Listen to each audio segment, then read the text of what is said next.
पाठ 7 मेरे रजा साहब, जिसकी लेखिका है सुजाता बजाज। अब इनका परिचय देखेंगे। इनका जन्म 1958 जयपुर राजस्थान। अब इनका परिचय दिया है। सुजाता बजाज जी एक प्रसिद्ध चित्रकार हैं। आजकल आप पेरिस में रहती हैं। आपके चित्र एवं मूर्ति कला भारतीय रंग में डूबी हुई रहती है। आपके चित्रों एवं मूर्तियों पर प्राचीन संस्कृति एवं कला की छाप दिखाई पड़ती है। प्राचीन का अर्थ होता है बहुत ही पुरानी परंपरा का एवं कला का छाप, यानी उनकी मूर्तियों पर प्राचीन संस्कृतियां दिखाई देती है।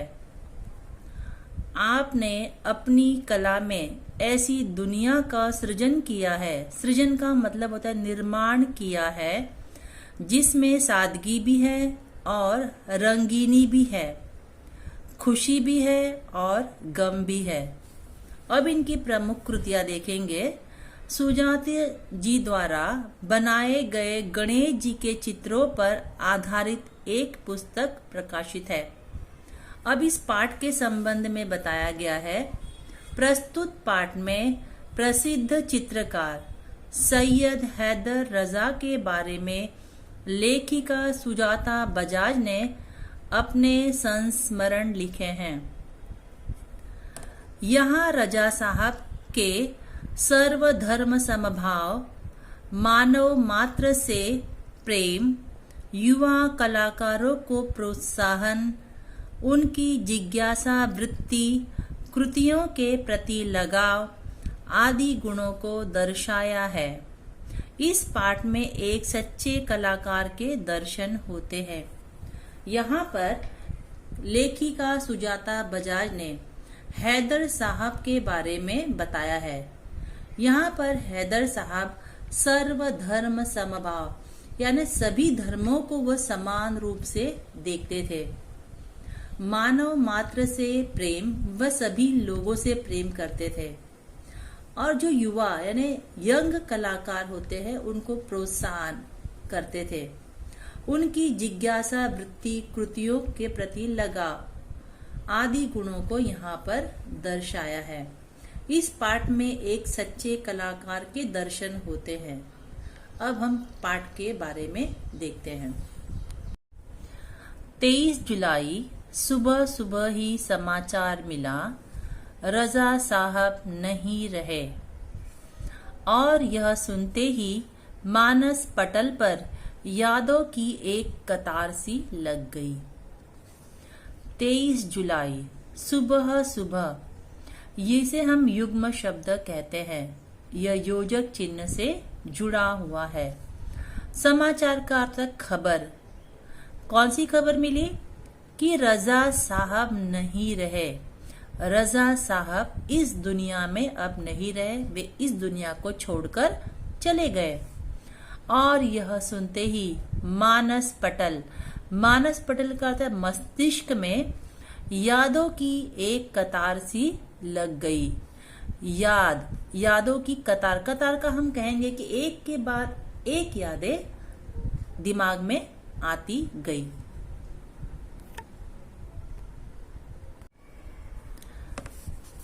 पिछले फरवरी की ही बात है। मैं दिल्ली पहुंची थी अपनी गणपति प्रदर्शनी के लिए। सोच रही थी कि रजा साहब शायद अपनी व्हील चेयर पर मेरी प्रदर्शनी के उद्घाटन के अवसर पर आ जाएंगे, पर उस रात कुछ अनहोनी सी हो गई। उस रात रजा साहब सपने में आए, मुझे उठाया, हमने बातें की। शो के लिए मुझे उन्होंने शुभकामना दी और कहने लगे, सुजाता एक बार मुझसे मिलने आ जाओ। अब मैं जाने वाला हूँ। इसके बाद तो रुकना मुश्किल था। मैं पहुंच गई उनसे मिलने। वे अस्पताल में शून्य की तरह लेटे हुए थे। मैंने उनके हाथों को छुआ, सिर्फ सांस चल रही थी। अलविदा कहकर लौट आई। पिछली फरवरी की ही बात है। पिछली यानी बीता, जो फरवरी का महीना चला गया है उस महीने की बात है। मैं दिल्ली पहुंची थी। लेखिका सुजाता बजाज दिल्ली आई हुई थी अपनी गणपति प्रदर्शनी के लिए।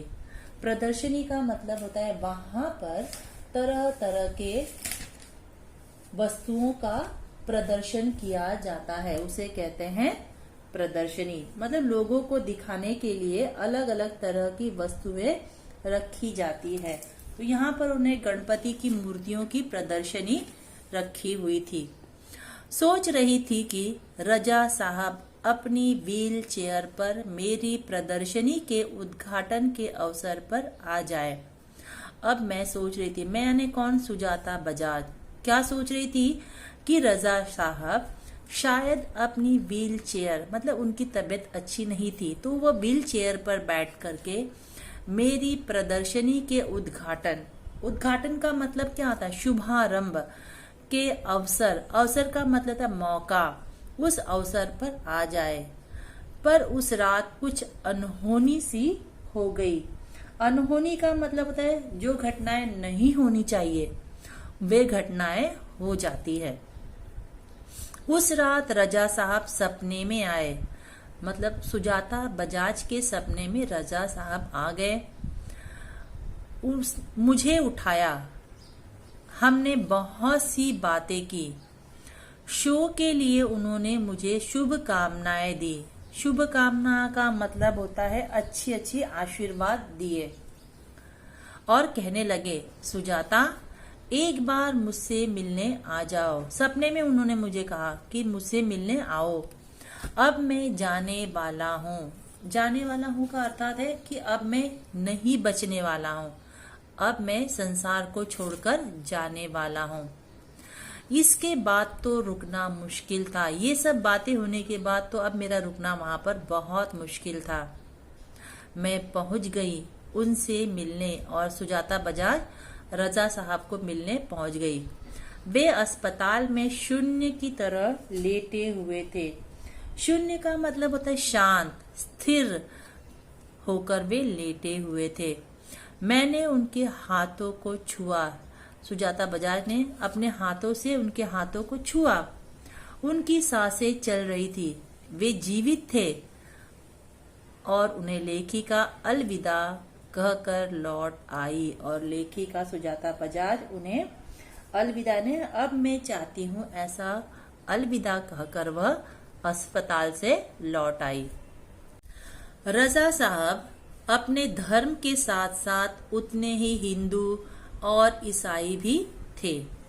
उनके स्टूडियो में गणपति की मूर्ति, क्रॉस, बाइबल, गीता, कुरान, उनकी माँ का एक फोटो, गांधी जी की आत्मकथा व भारत से लाई हुई मोगरे की कुछ सूखी मालाएं सब एक साथ रखा रहता था।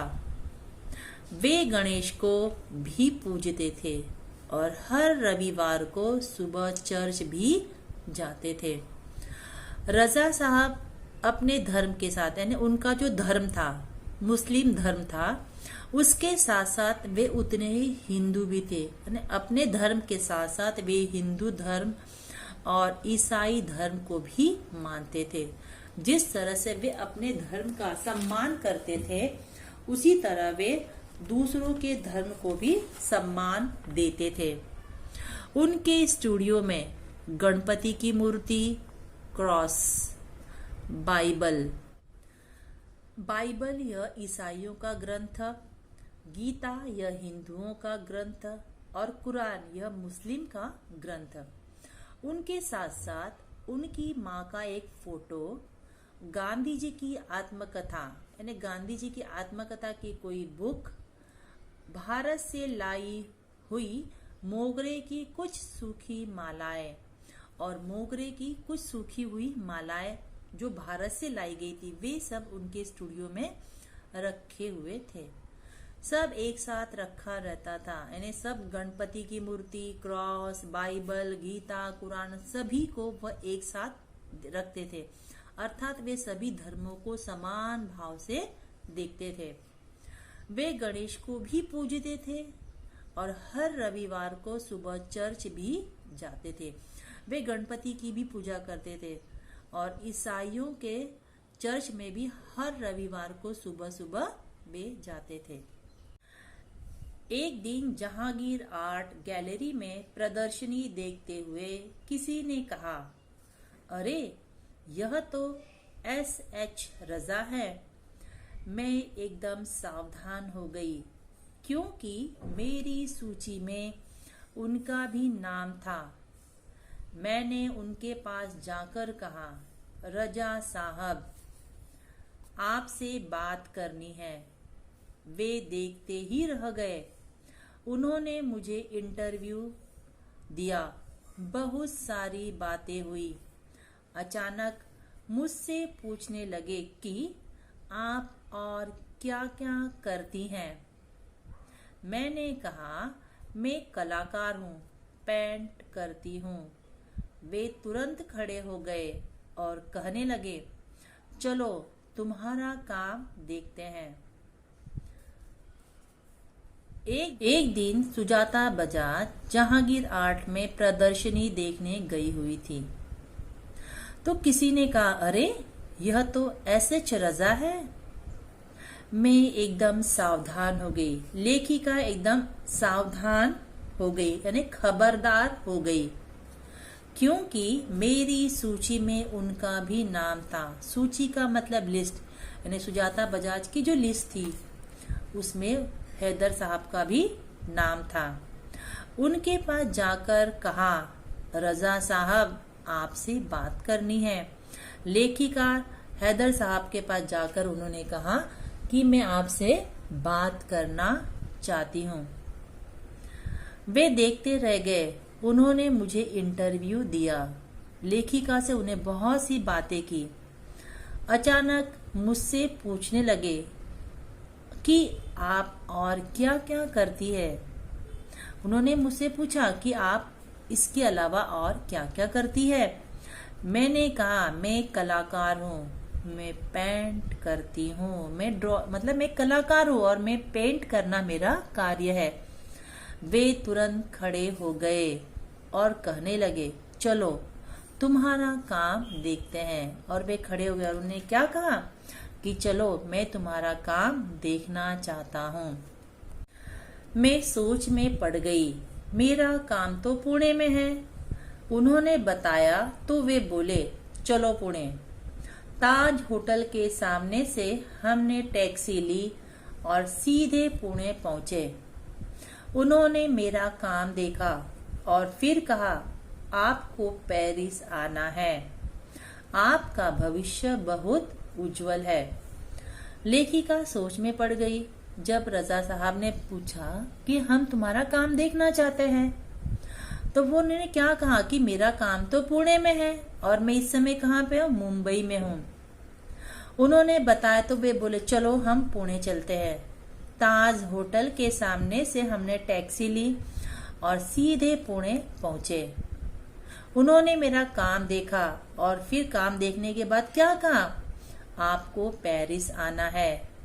आपका भविष्य बहुत उज्जवल है, यानी आपका कार्य इतना अच्छा है कि इस कार्य से आप अपने भविष्य में बहुत अच्छा कर पाओगी। आपका भविष्य बहुत ही ब्राइट है। उज्जवल का मतलब होता है ब्राइट होना। छोटी सी छोटी बात भी उनके लिए महत्वपूर्ण हुआ करती थी। बड़ी तन्मयता और लगन के साथ करते थे सब कुछ। पेंटिंग बिकने के बाद पैकिंग में भी उनकी रुचि हुआ करती थी। कोई इस काम में मदद करना चाहता तो मना कर देते थे। किसी को हाथ नहीं लगाने देते थे। बड़े करीने से धैर्य के साथ वे पैकिंग करते थे। कहते थे, लड़की ससुराल जा रही है। हैदर साहब के लिए छोटी से छोटी बात बहुत ही महत्वपूर्ण हुआ करती थी और बड़ी तन्मयता और लगन के साथ सब कुछ करते थे। तन्मयता के मतलब उसी काम में वह लग जाते थे और बड़े ही लगन के साथ बड़े ही उस काम को करते समय उसमें मग्न हो जाते थे। लगन का मतलब उस काम में मग्न होकर के बेकाम करते थे। जब उनकी पेंटिंग बिक जाती थी तो उसकी पेंटिंग बिकने के बाद उसे पैकिंग में भी उनकी रुचि ने उनकी दिलचस्पी हुआ करती थी और जब उस काम में कोई मदद करना चाहता तो मना कर देते थे। किसी को वह पैकिंग में हाथ भी नहीं लगाने देते थे। बड़े करीने से धैर्य के साथ, धैर्य का मतलब धीरज के साथ, आराम के साथ वह उनके पैकिंग करते थे। और क्या कहते थे, लड़की ससुराल जा रही है, यानी अपने पेंटिंग को अपनी लड़की की तरह मानते थे। जब वो पेंटिंग बिक जाती थी, उसका पैकिंग करते थे तो वो क्या कहते थे कि इस लड़की को, यह लड़की अब ससुराल जा रही है।